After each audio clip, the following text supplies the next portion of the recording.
Realidades, o cotidiano à luz do saber. Apresentação, Marcelo Pelizoli. Muitas pessoas acham que as doenças são coisas biológicas apenas, de causalidade simples, causadas por vírus ou disfunções orgânicas, como num mecanismo que funciona mal. Por outro lado, fica cada vez mais evidente, depois da psicanálise de Freud no século passado, que a doença se confunde com a vida afetiva, emocional e as relações das pessoas. O meio ambiente onde vivemos, as amizades, a qualidade de vida, os valores humanos, tudo isso se liga imediatamente ao que chamamos saúde ou doença. E, diante disso, cresce um novo ramo na ciência da saúde, que trata da relação entre corpo e alma, ou psique. O programa Realidades debate hoje o tema psicossomática e saúde. Para conversar sobre esse assunto, a gente convidou aqui o professor e doutor Wilson de Oliveira Júnior, que é um conhecido cardiologista em Pernambuco e presidente da Sociedade Brasileira de Medicina Psicossomática. Programa apresentado por mim, Marcelo Pelizoli, professor do Departamento de Filosofia e do mestrado em Gestão Ambiental da UFPE. Dr. Wilson, seja bem-vindo ao programa Realidades. Prazer é meu estar aqui. Eu gostaria de iniciar essa nossa conversa querendo saber o que é a medicina psicossomática e também se ela é uma coisa exclusivamente de médicos ou outros profissionais de saúde, né, que tem uma outra visão também, estão envolvidos. Como é que é essa ideia? Claro, Marcelo, mas em primeiro lugar eu gostaria de agradecer ao convite em meu nome pessoal e em nome de toda a comunidade psicossomática, não só aqui de Pernambuco, mas do Brasil. Na verdade, o movimento psicossomático ele começou já no século passado. O termo psicossomática surgiu já no século passado, em 1918. Um médico alemão usa pela primeira vez, né, o termo psicossomática. Esse mesmo médico depois resolve mudar um pouco o termo e utiliza o termo somatopsíquico. Mas a gente pode dizer que, na verdade, o movimento psicossomático tomou, né, um corpo maior a partir de meados do século passado, 1930, com a escola de Alexander, em Chicago, onde realmente surge, inclusive, a primeira revista de medicina psicossomática, revista essa que existe até hoje, é publicada mensalmente nos Estados Unidos, e surge também depois a Associação Mundial de Medicina Psicossomática, que realiza um congresso mundial de medicina psicossomática a cada 4 anos. Um outro aspecto que você coloca, que eu acho importante, quando você me pergunta se, na verdade, a medicina psicossomática se restringe apenas aos médicos. Na verdade, eu gostaria de deixar claro que a medicina psicossomática não é uma especialidade, eu diria que é muito mais uma ideologia, e se a gente quiser levar essa ideologia à prática, seria uma postura psicossomática. E o que seria uma postura psicossomática ao contrário da postura biomédica? A postura psicossomática vê o ser humano dentro dessa completude que você acabou de falar, ou seja, o ser humano não é só biológico, ele é um ser biopsicossocial, e eu tenho colocado mais recentemente espiritual, né, indivisível. Então eu não consigo imaginar como você pode, não só dentro do processo de doença, em que a biomedicina se liga mais à doença do que à saúde. Eu costumo brincar dizendo que nós não somos ainda profissionais da saúde, nós somos ainda profissionais da doença. Né? E na visão psicossomática, ou na postura psicossomática, o que nós, digamos, visamos é exatamente entender que mais importante do que aquele órgão doente é o dono do órgão, ou seja, o nosso olhar se dirige à pessoa do paciente. Pessoa essa, né, que envolve esses aspectos que foram aqui colocados, e evidentemente que ninguém adoece só biologicamente. Então, qual seria a diferença, se você me perguntasse, do modelo biomédico para o modelo biopsicossocial? Seria exatamente esse, entender o ser humano como uma unidade complexa e, de certa maneira, questionar o modelo biomédico quando se reduz apenas a ver o biológico, e o mais grave, a ver o órgão adoecido, né? Felizmente, eu que já milito há algum tempo no movimento psicossomático, e diria a você que nesse período que eu venho militando, eu alterno muito, em alguns momentos eu tenho muita esperança, em outros momentos eu fico algo cético, né? Porque acho que o modelo hegemônico da biomedicina é muito forte ainda, e há interesses muitos em manter esse modelo hegemônico. É um modelo muito mais medicalizador, não é? Enquanto que o modelo, digamos, nessa visão psicossomática, ele é menos medicalizador. Como ele vê o ser humano como um todo e vê o histórico do ser humano, como ele resgata a relação médico-paciente, consequentemente você vai precisar de menos exames e também no momento em que você inclui o paciente no processo de cura, ou seja, o paciente começa a ter a noção de que o autocuidado dele, aquela ideia de que saúde é um direito de todos, mas é um dever do Estado, digamos assim, ela é importante, mas antes de qualquer coisa, a saúde é um dever do indivíduo com ele próprio. Então, quando você coloca a qualidade de vida, por exemplo, para nós termos uma ideia de como a biomedicina demorou a valorizar a qualidade de vida, esse termo qualidade de vida do ponto de vista médico, ele só veio a ser, digamos assim, discutido na medicina, no modelo biomédico, a década de 80. Quando nós sabemos, por exemplo, que na longevidade de um ser humano, se você consegue dar pesos, por exemplo, 50% da longevidade de um ser humano depende do estilo de vida, 20% da genética, 20% do ambiente e 10% do atendimento médico. Eu não estou desvalorizando o atendimento médico. Eu estou só dizendo que quando eu, por exemplo, uso um remédio para o colesterol, eu estou atuando pontualmente no colesterol. Agora, quando eu mudo meu estilo de vida, eu vou ter um benefício muito mais global. Muito maior. Né? Aqui não há nenhum sentido de dizer que nós somos contra a medicação. Apenas achamos que há um excesso de medicalização. Não sou eu só que acho, eu acho que isso é um fenômeno que todos conseguem observar. E como não existe nenhum medicamento santo, né? Qualquer medicamento ele tem aspectos positivos e negativos. O que nós poderíamos chamar de aspectos negativos seriam exatamente os efeitos colaterais. Deve-se pesar sempre o custo-benefício.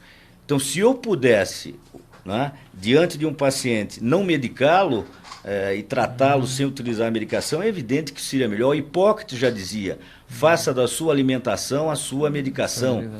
E voltando só um pouquinho mais atrás, na verdade a medicina psicossomática ela vem desde Hipócrates. Hipócrates não analisava a doença circunscrita só à parte biológica. Ele, quando analisava o paciente, ele analisava os aspectos, já naquela época, ambientais, né, os aspectos psicológicos, em que o indivíduo vivia, para que ele pudesse ter uma noção, digamos, desse indivíduo como um todo. Então, se nós pudéssemos fazer uma retrospectiva, eu diria até que as raízes da medicina psicossomática, ela, na verdade, vem da medicina hipocrática. São muito antigas. Né? E que nós perdemos, né?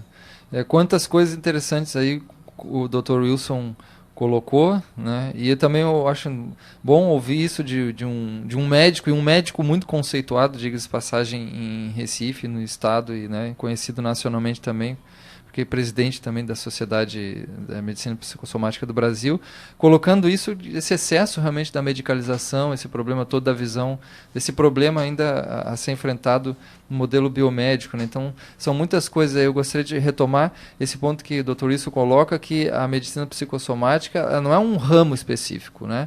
Ela não é um ramo específico, ou seja, ela é uma postura, ela é um modo de abordagem que todos os médicos devem ter, né, na medida que isso é uma coisa que atravessa toda a saúde e a doença e não é uma coisa particularizada. Alguém tem uma dimensão psicossomática e outro não tem. Ela não pode ser excluída. Né?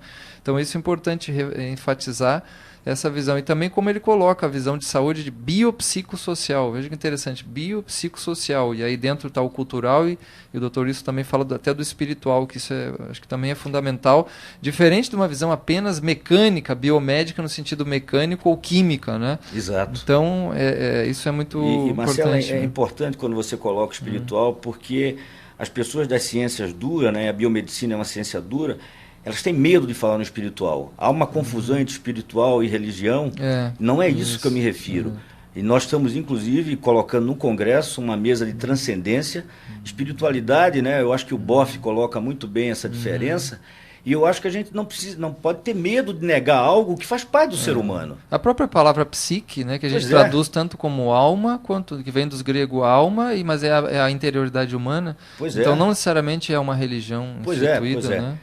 É interessante. Agora, só rapidamente, talvez, quem foi Grodek, né? E como é que se inicia a psicossomática aí no contexto mais oficial do médico? E no Brasil também, como é que é isso? Eu acho legal que você coloque isso, porque, na verdade, o George Grodek foi um médico, psiquiatra alemão, contemporâneo de Freud, e, na verdade, o Grodek tentou, quando ele descobriu Freud, através dos artigos, ele tentou manter uma correspondência com Freud, que no início Freud foi um pouco resistente. Exatamente porque o Grodek, ele na verdade, já tinha essa visão de que, na verdade, não daria para você separar as coisas. E ele, inclusive, na clínica dele, que era uma clínica famosa, né, na Alemanha, ele já utilizava essa visão, vendo o corpo, né, dentro de uma visão mais ampla, né? Ou seja, há uma brincadeira que se faz, né, que o psicanalista vê uma alma sem corpo e o médico vê um corpo sem alma. Né? Então, na verdade, o próprio Grodek, ele chamava atenção para isso. Né? Na verdade, o interesse dele, quer dizer, ele escrevia mais para Freud, quer dizer, ele procurou mais Freud do que o contrário, inclusive tentaram se encontrar. Então, eu diria também que o Grodek foi uma pessoa, o George Grodek tem várias publicações importantíssimas, e ele foi um dos, digamos assim, pioneiros dessa visão psicossomática. Né? A psicossomática surge, como eu falei anteriormente, de uma maneira mais, como você colocou aí, mais formal, a partir da escola de Chicago, né, que é a escola de Alexander e Dumba também, que surge aí também a revista de medicina psicossomática. É um movimento que se difunde, chega ao Brasil lá pela década de 50, no Rio de Janeiro, a primeira tese de livre docência que já aborda os aspectos psicossomáticos é do Danilo Perestelo, que é um dos nossos homenageados. Eu diria até que ele foi o primeiro na Santa Casa do Rio que monta um serviço de psicossomática.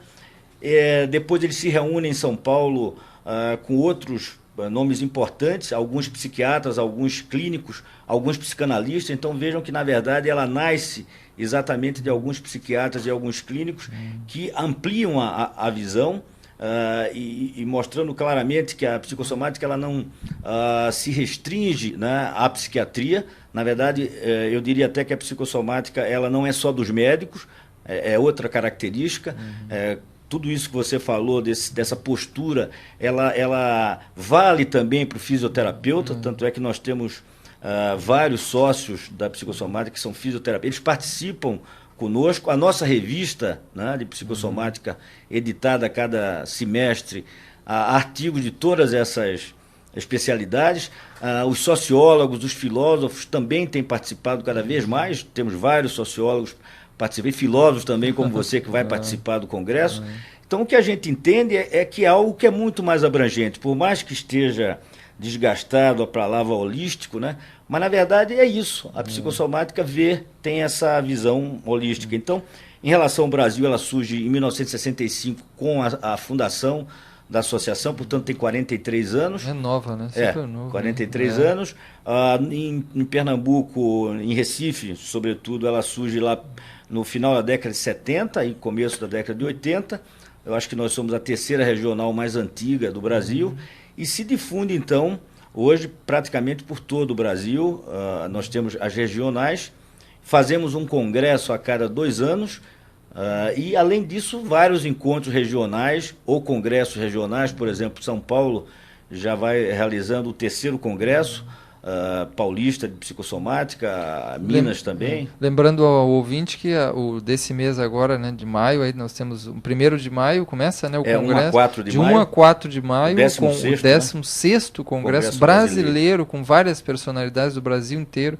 Um grande evento, né, esse ano aqui em Recife, né, e aí informações que o ouvinte tem algum telefone de contato, algum e-mail assim que se possa, ou site também, tem, né? Site aí, pronto, aqui tem um telefone, 3465 8594, repetindo, 3465 8594.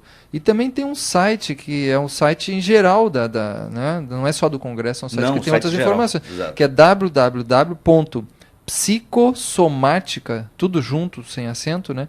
www.psicosomática, com 2 S's, .org.br, www.psicosomática.org.br, com textos, e certamente deve ter coisas bem interessantes no site da psicossomática, né? E essa relação, Dr. Wilson, entre psicossomática e psiquiatria, a psiquiatria, ela talvez poderia ter exercido mais também esse papel de mostrar para a medicina esse aspecto psicossomático, ficou devendo nisso, Poderia. ela faz isso, porque Poderia. às vezes a gente vê, né, há uma guerra entre a Isso. psicanálise, a psicologia, a psiquiatria, Isso, eu acho e que aí qual é a relação tanto psicossomática? é que existe uma vertente dentro da psiquiatria hoje e até um departamento de psicossomática dentro da Associação Brasileira de Que é Medicina. estranho, né? Entende? Que é estranho, né? Mas, na verdade, a diferença seria, nós vemos o movimento psicossomático primeiro como um movimento multidisciplinar, né? Enquanto que, na visão da psiquiatria, a psicossomática seria algo da própria psiquiatria. Eu acho que não cabe aqui, né, essa questão de dizer quem é o dono desse terreno, né? É o que Morin diz, na verdade, não podemos atuar como lobos, né? Que urinam ali naquele terreno e dizem, esse terreno é meu. Eu acho que, na verdade, como eu falei antes, a psicossomática, e você colocou muito bem, é uma postura, né, que independe da especialidade. Eu continuo sendo cardiologista, não tenho nenhuma vontade de deixar de ser cardiologista, apenas a diferença é que eu tento ver, né, ampliar meu olhar. E o que é que trouxe isso de bom para mim? Um crescimento não só profissional, como pessoal. Eu acho que a psicossomática me deu um crescimento pessoal no sentido de ver a complexidade do ser humano, no sentido de ver o quanto um ser humano é diferente do outro, né? De entender essa verdade paradoxal que nós somos semelhantes e diferentes. Né? Então eu acho que ela me trouxe a ideia crescimento, né? da medicina como uma coisa, né, da sua origem, que você falou, Hipócrates, né? Mas vamos fazer um pequeno intervalo agora, a gente já volta a conversar sobre psicossomática e saúde com o Dr. Wilson de Oliveira Júnior. Estamos apresentando Realidades, o cotidiano à luz do saber.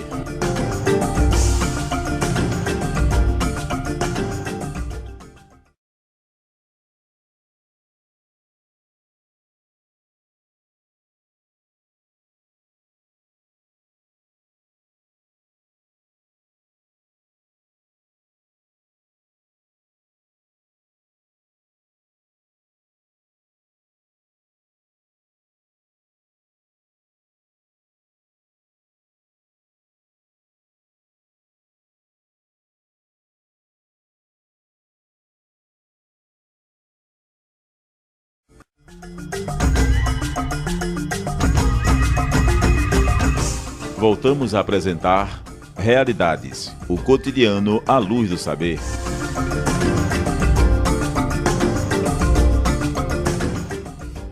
Nós estamos de volta aqui com o Dr. Wilson de Oliveira Júnior, que é cardiologista, presidente da Sociedade Brasileira de Medicina Psicossomática, conversando sobre esse tema, né, da saúde e a psicossomática. Por que, Dr. Wilson, ainda existe pelo menos eu tenho visto isso na minha avaliação, uma certa dificuldade por parte de profissionais de saúde, ou muitos profissionais de saúde, e adotar uma postura mais aberta, psicossomática, né? Mesmo às vezes eu já conversei com pessoas que acham verdadeiro, isso realmente afeta a saúde, a dimensão afetiva e tal, mas eles não conseguem implementar isso. Por que essa dificuldade?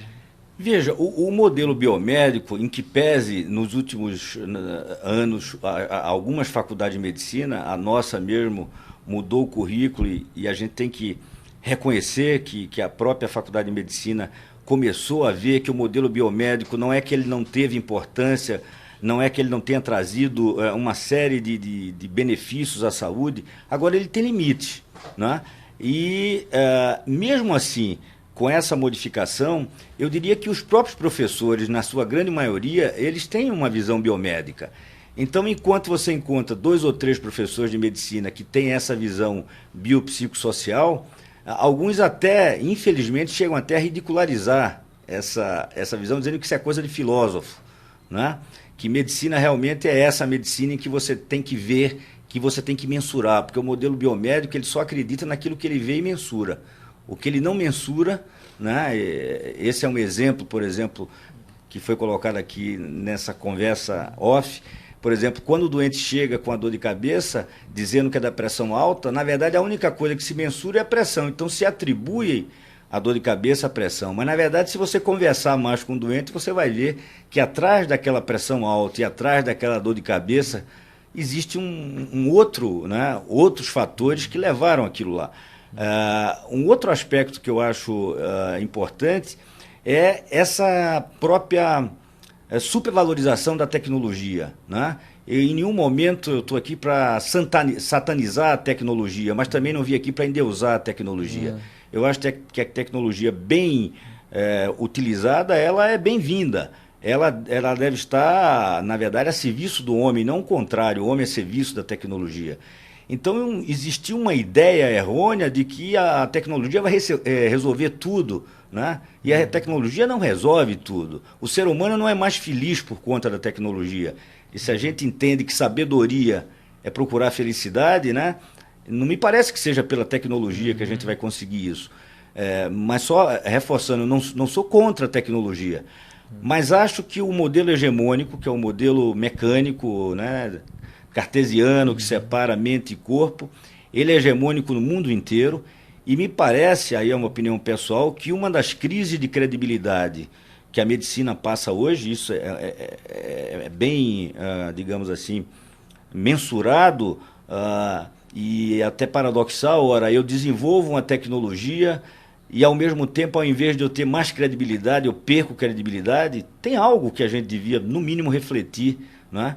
Então, eu acho que existe um discurso, como você colocou bem, as pessoas dizem que os aspectos psicossociais são importantes, mas você vai, por exemplo, num congresso de cardiologia, Marcelo, e eu tentei, inclusive, até lá no Rio Grande do Sul, um congresso brasileiro, eu consegui introduzir lá um simpósio sobre aspectos psicossomáticos em cardiologia, e foi muito doloroso, porque quase tinham mais expositores do que ouvintes. Tinham 3 pessoas falando, um deles era eu, e tinham 6 pessoas escutando. Num congresso que devia ter centenas de pessoas. Pois é, então, infelizmente, e olha que dentro da cardiologia, eu diria que o cardiologista é aquele que mais recebe pessoas angustiadas. Por quê? Porque a angústia e a ansiedade, ela frequentemente traz sintomas cardiorrespiratórios.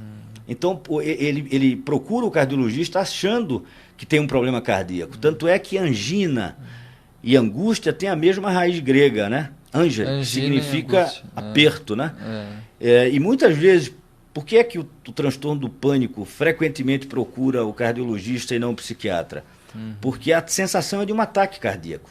Quer dizer, angústia dói, não é invenção. Ele está tendo um problema do coração. Do outro coração. Do outro coração, né? Do coração que a gente usa metaforicamente. Exatamente. Né? E que atinge esse outro coração. Que atinge esse outro coração. E como que eu posso tratar de um órgão que tem um simbolismo? O coração tem um simbolismo diferente dos outros órgãos. É o único órgão que não se retira da múmia, né? Os reis, por exemplo, hoje ainda tem na Europa, né? Se guarda o coração mumificado.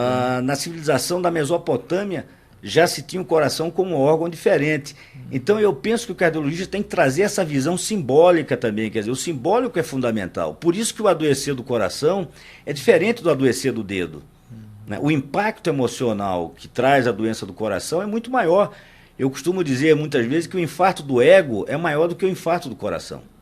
O infarto do ego, né? Pois é, dentro desse assunto, então, aí, Dr. Wilson, como é que, na sua experiência com os seus pacientes nesses longos anos aí, que padecem do coração, né? Como é que você vê essa ligação aí? Como é que entra também as questões, por exemplo, com o medo da morte ou o medo da vida? Dizem alguns que o medo da morte é o medo da vida, né? Como é que você tem visto na sua experiência essa ligação psicossomática bem clara e bem evidente, né? Veja, na verdade, quando o indivíduo é acometido de infarto, o infarto tem algumas características. Primeiro, ele pode ser o primeiro sintoma da doença. Quer dizer, ou seja, o que é que eu quero dizer com isso? O que leva ao infarto é a doença aterosclerótica. Traduzindo isso numa linguagem civilizada, seria aquela doença em que há entupimento dos vasos. É como se o cano enferrujasse e chega menos sangue ao coração.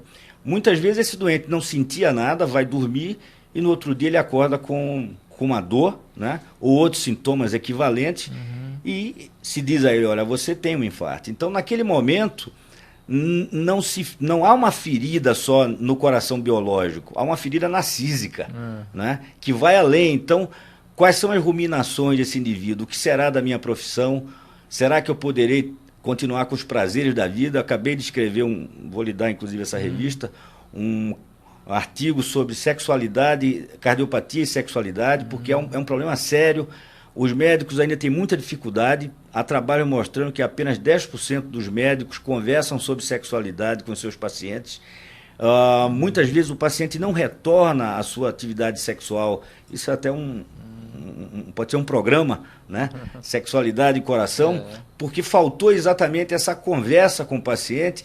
Primeiro, de que a sexualidade é algo que faz muito bem à saúde, né? Há trabalhos mostrando, por exemplo, quando se analisa a longevidade, um dos aspectos que impactou positivamente na longevidade das pessoas foi uma vida sexual, ou seja, um encontro sexual e evidentemente afetivo, né? Claro, não é só a genitalidade.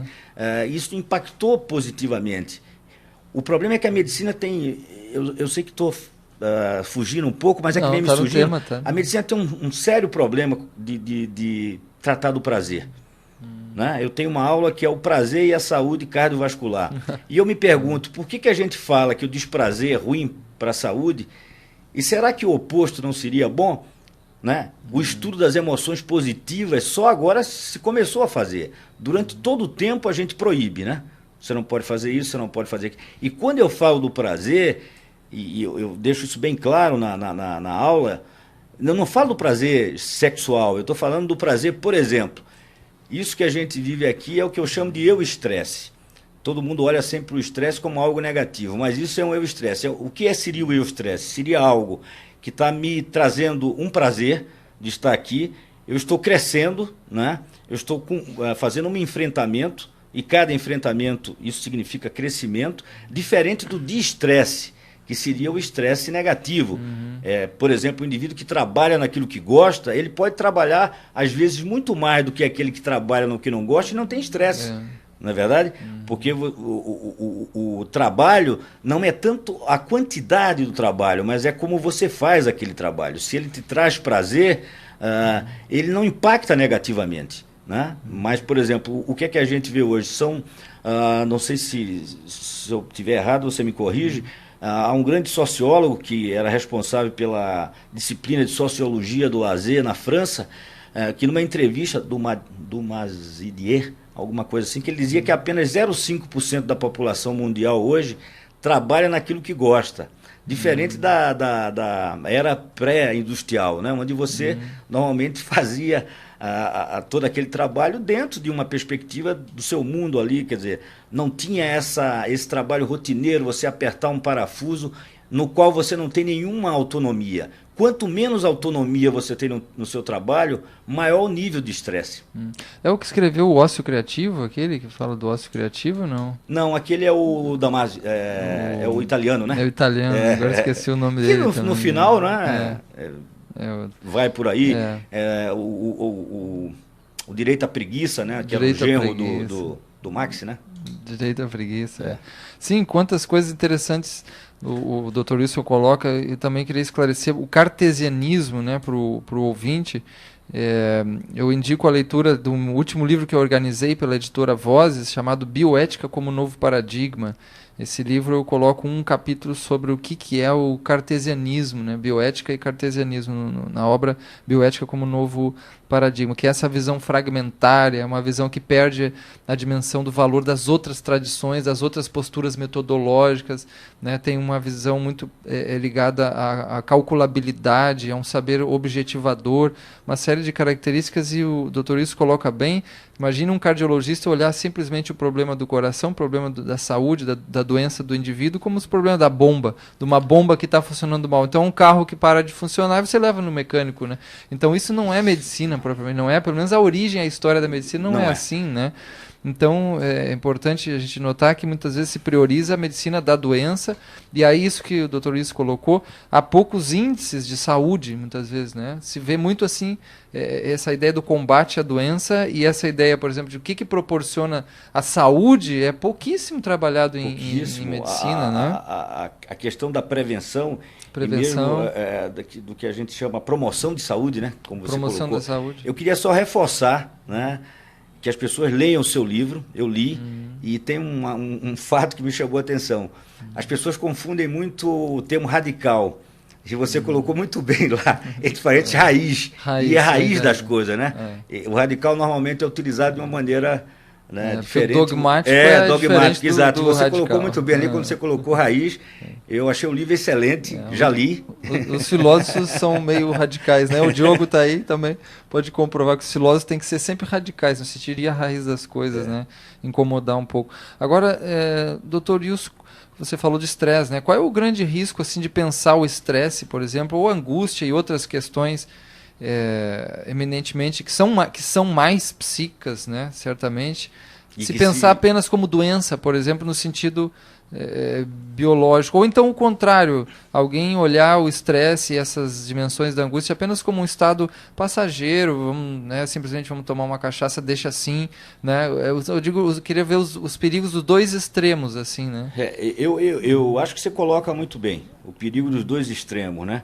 Eu acho que negligenciar a angústia, porque na verdade a angústia e a ansiedade, elas podem até certo ponto ser utilizadas como sinônimos. O que se tenta dizer é que na angústia você tem uma sintomatologia física mais intensa, né? A gente costuma dizer que a angústia dói, né? Enquanto que mas isso é utilizado normalmente como eu tanto uso o termo angústia como, e eu costumo até dizer que eu não conheço a angústia pelo que eu li, eu conheço a angústia pelo que eu senti. E todos nós sabemos o quanto ela é violenta e o quanto ela é difícil, inclusive, de você fazer uma abordagem terapêutica. Eu costumo dizer aos alunos que, na verdade, um ataque de pânico, do ponto de vista de sofrimento, eu estou diferenciando sofrimento e dor, é maior do que o próprio infarto, de sofrimento, né?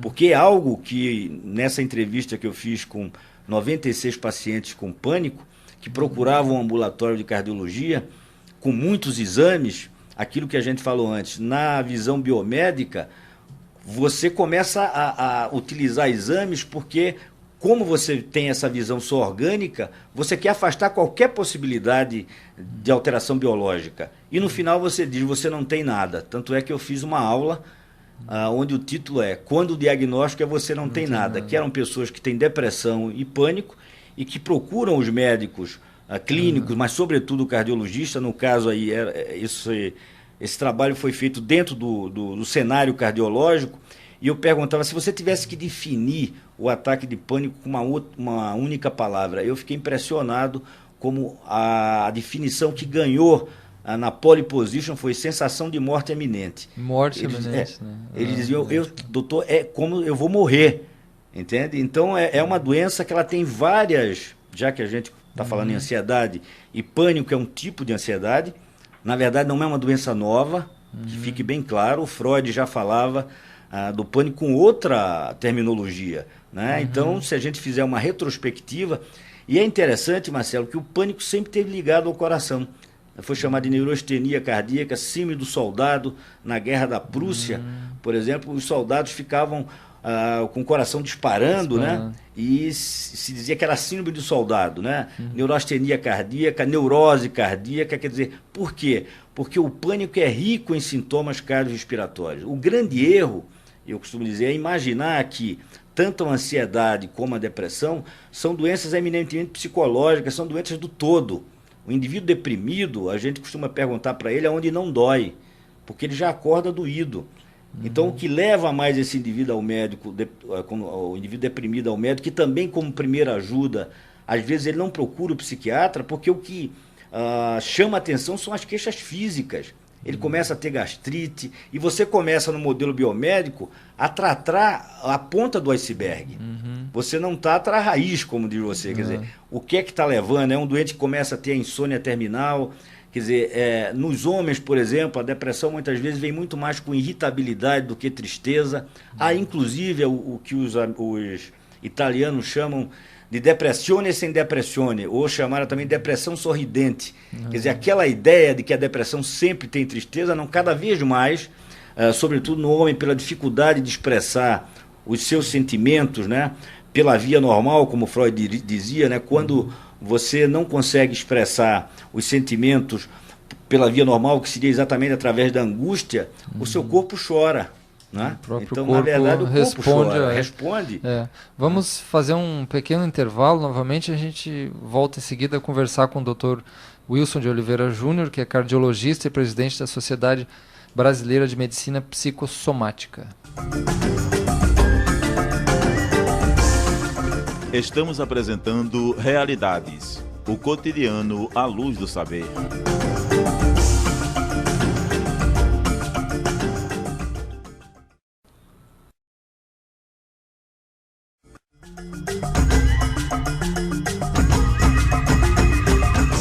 Voltamos a apresentar Realidades, o cotidiano à luz do saber.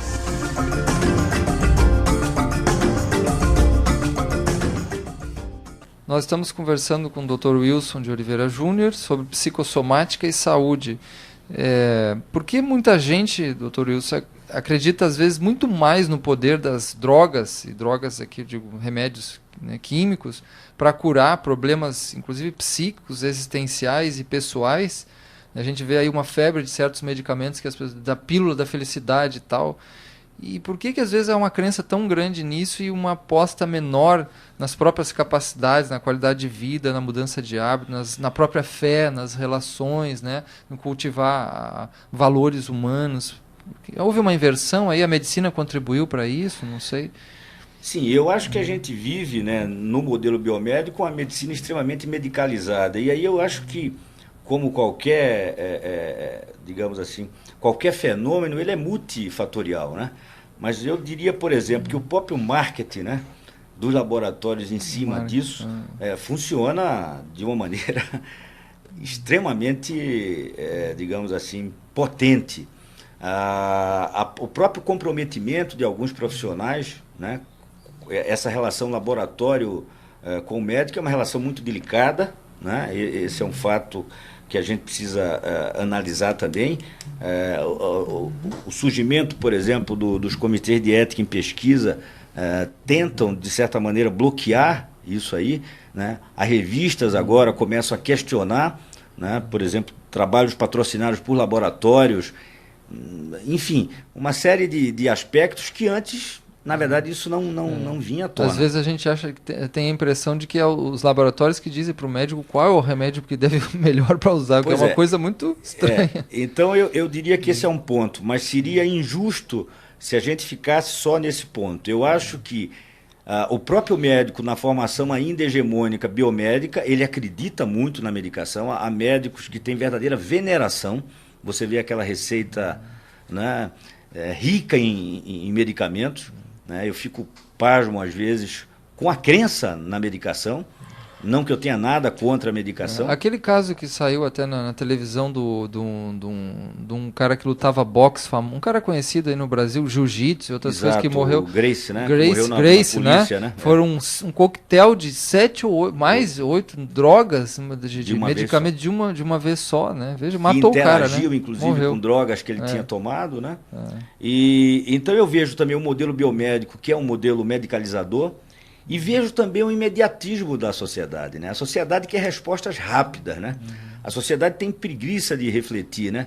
Há quem diga que o ser humano ideal para esse século seria aquele ser humano comparável a uma ameba bêbada, né? Em que ele não pensa, ele simplesmente segue. Então, se tem algo que me faça emagrecer, né, mais rápido, você já viu esses coquetéis terríveis em que você usa hormônio tiroidiano, você usa a fluoxetina, né, o Prozac, todos juntos, né? Um antidepressivo, usa um ansiolítico, usa um diurético. Até para criança a gente tem visto, né, vezes, que é uma coisa... Pois é. Então eu acho que o próprio modelo da medicina americana, que é um modelo extremamente biomédico, extremamente biotecnológico, né? A medicina americana é uma medicina extremamente tecnológica, e é interessante como os médicos ainda olham para a medicina americana como se fosse um paradigma a ser copiado. A pior relação médico-paciente, que eu acho que é algo que a gente precisa conversar um pouco, que eu acho que existe na medicina mundial, é na medicina americana. Aquela ideia de que o médico vai e diz, não, eles lá são honestos, falam para a gente 3 meses de vida.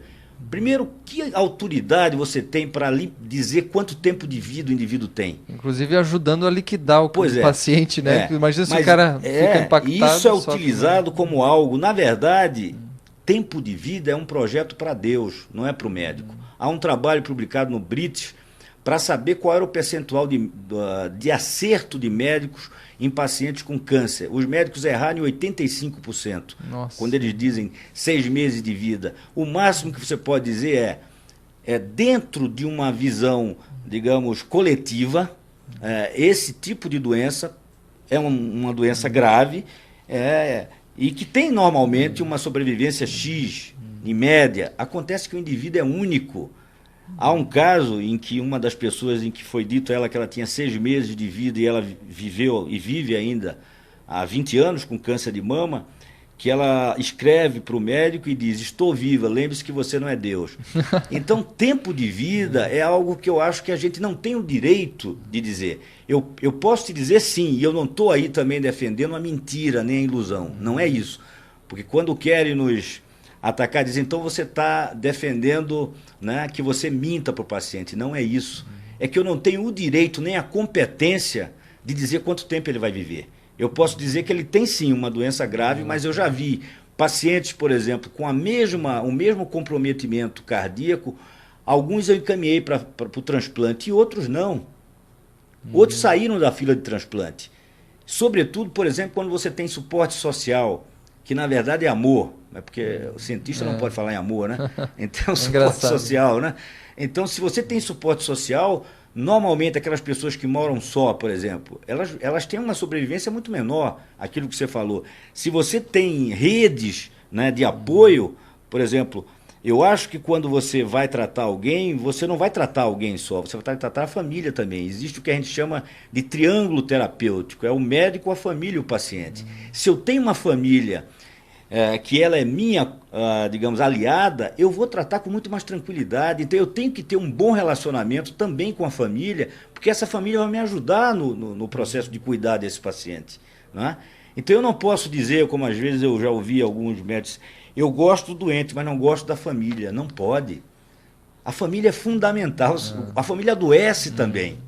Tá certo? Você falando, Dr. Wilson, eu me lembrei de um livro que eu estou muito curioso para ler. Eu comecei só o início dele, que se chama Como Impedir que o Seu Médico o Mate. Esse é o título.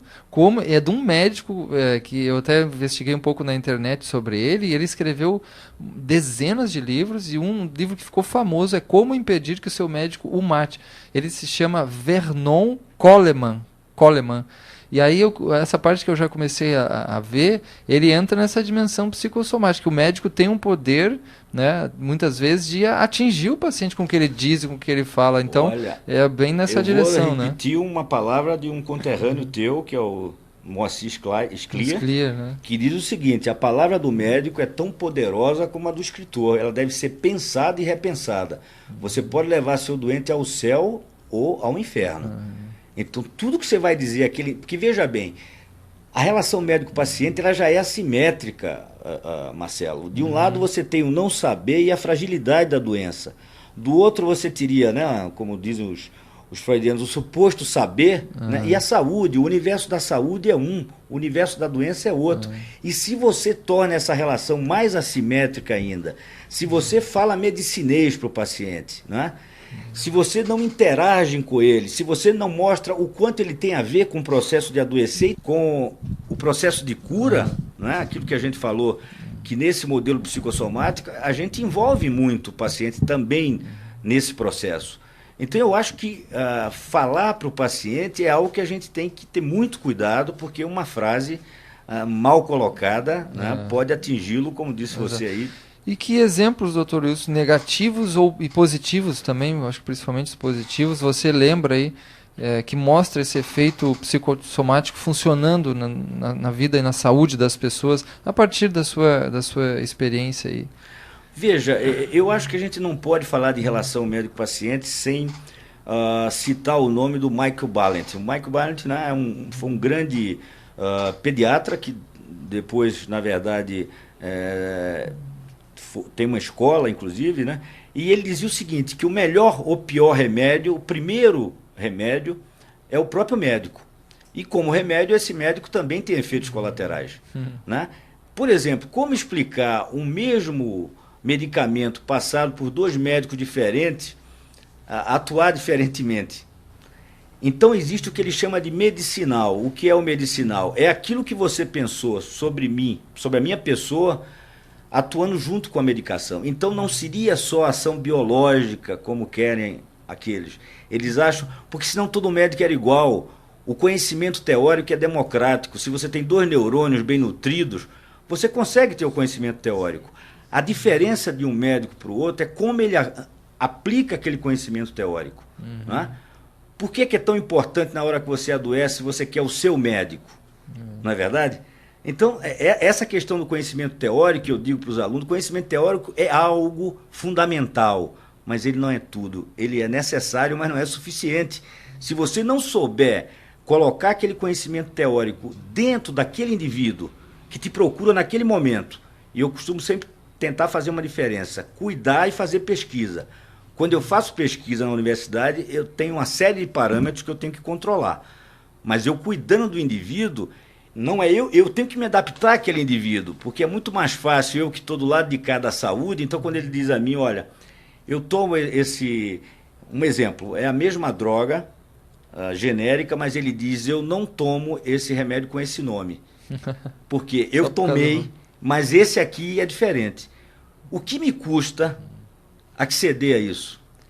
É necessário mostrar um poder de dizer a ele, não, o médico sou eu e é a mesma coisa e você vai tomar. Não é isso, porque isso impacta. Exatamente. Tem um trabalho interessantíssimo publicado na Inglaterra, onde eles pegavam um medicamento muito famoso pela mídia, e eles medicavam as pessoas para dor com aquele medicamento. E eles pegavam um genérico e medicavam outro grupo. O grupo que tomou o genérico melhorou. Preciso só cuidado aí para a gente não entender que o genérico é inferior, não é isso que eu quero dizer. O grupo que tomou o genérico, como não tinha propaganda, eles tiveram uma resposta menor do que aquele em que a propaganda dizia que ele realmente era uma droga que melhorava muito a dor. Mais uma vez o aspecto psicossomático é evidente. É evidente, né? Aí na coisa. Né? Em nenhum momento, só porque eu acho que é fundamental, o remédio genérico, dentro das, digamos assim, como é proposto, ele tem o mesmo efeito da droga de marca. Não estou falando do similar. Então, para que não se entenda que quando eu coloquei isso, o que eu quis dizer é a influência do marketing, quando o indivíduo toma a mesma droga e uma tem todo o marketing e a resposta foram diferentes. Certo. Então, isso prova que a questão não é só o da placebo, ação biológica. Né, o placebo, placebo 30% é um bom exemplo, né? das pessoas melhoram com efeito placebo. 30%, não é 3%. E o placebo, para quem não sabe, é um remédio que não é nada, né? Uma farinha, um açúcar, qualquer coisa, né? Exato. Então fica uma prova evidente. Sim, eu também queria indicar um livro, se o Dr. Wilson também tem alguma indicação, mas o livro que eu queria indicar para o ouvinte se chama Curar, né? O título dele em português ficou Curar, de um francês chamado David Servan Schreiber. Eu estou lendo em alemão, mas David Servan Schreiber se escreve. O título do livro é Curar.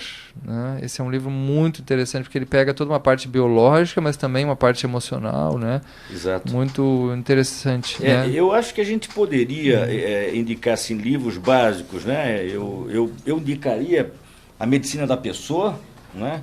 Que eu acho que é um livro básico. Medicina da Pessoa. Que eu acho que é um título, não é? É a psicossomática, o que é? É a medicina da pessoa. Eu indicaria também... Eu gosto muito daqueles livros também do Dalai Lama que fala sobre as emoções, sim, né? O Dalai Lama é interessantíssimo, né? Nos enriquece, né? A Medicina da Pessoa, do Danilo Perestelo, editora Ateneu. Acho que foi o primeiro livro que nós tivemos aqui da psicossomática. Psicossomática hoje, do Júlio de Mello, da editora Guanabara. Psicossomática hoje, Júlio de Mello, né? Psicossomática, teoria e prática, né, do Geraldo Caldeira e do Diogo Martins. A nossa revista, né, a revista brasileira de medicina psicossomática, se chama Revista Brasileira de Medicina Psicossomática. Editada a cada 6 meses, né? a cada 6 meses, e essa revista ela pode ser assinada por pessoas que não são sócios. Os sócios da psicossomática recebem a revista gratuitamente. E sobre o congresso, novamente, doutor, isso aí, o 1º a 4 de maio, né, nesse ano em Recife. Exato. O Recife, pela segunda vez, ele cedia o congresso psicossomática. Há 10 anos atrás, em 1998, nessa mesma data e no mesmo hotel, né? O Marotel, né? Esse aqui. No Marotel, né? Nós teremos, então, o 16º Congresso de Medicina Psicossomática, onde nós abordaremos o tema, o eixo central seria a violência, ética e saúde. Teremos cursos pré-congresso, um de humanização do atendimento médico, um outro sobre depressão e transtorno do pânico, exatamente por serem essas duas patologias as mais frequentes, né, no dia a dia de qualquer médico, aí independe da especialidade. Queria só lembrar que 30% das pessoas que procuram médicos clínicos, na verdade, têm doenças que exigem uma abordagem psicossomática. Vejam, 30%. Então, 30%. É aí onde o modelo biomédico não dá conta, né? Porque os exames não vão mostrar nada. Né? E aí fica aquela coisa indecisa, aquela confusão muitas vezes. Exatamente, né? De você não tem nada, ou até a realização de exames desnecessários. Nesse trabalho dos 92 pacientes com um transtorno do pânico, 21 fizeram cateterismo cardíaco. E evidentemente que o cateterismo foi normal.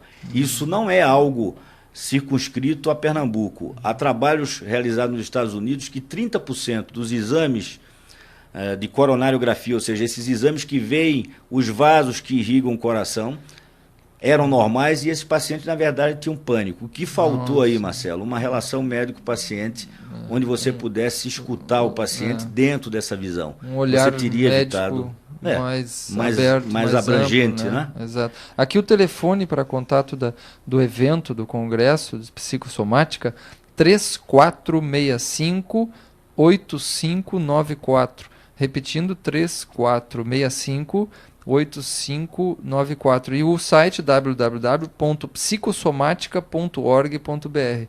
Repetindo, www.psicossomatica, com 2 S, né? .org.br.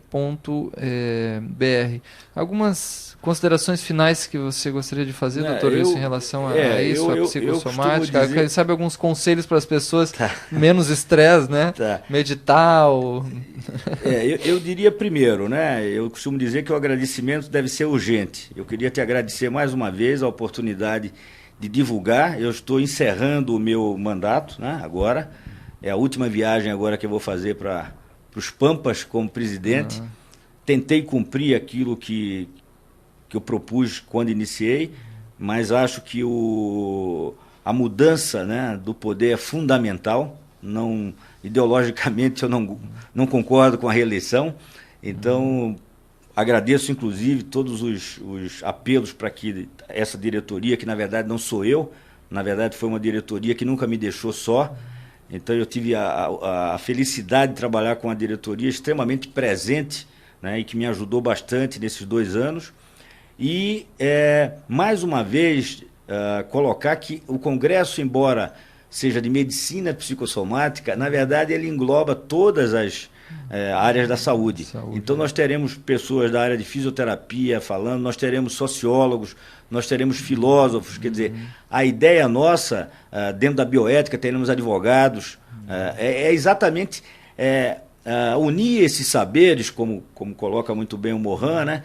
Mostrando claramente que é impossível, né, cada saber desse isoladamente dar conta de algo tão complexo como o ser humano. E, por fim, dizer às pessoas que elas também têm uma responsabilidade fundamental, tanto no processo da saúde como no processo da doença. Ok, obrigado. Então, esse foi o Dr. Wilson de Oliveira Júnior, né, conversando com a gente sobre psicossomática e saúde. Até a próxima. Realidades, o cotidiano à luz do saber. Produção e apresentação, Marcelo Perisoli. Direção, Ari Cruz. Coordenação geral, Marcelo Perisoli. Estúdio de gravação, Augusto Neto.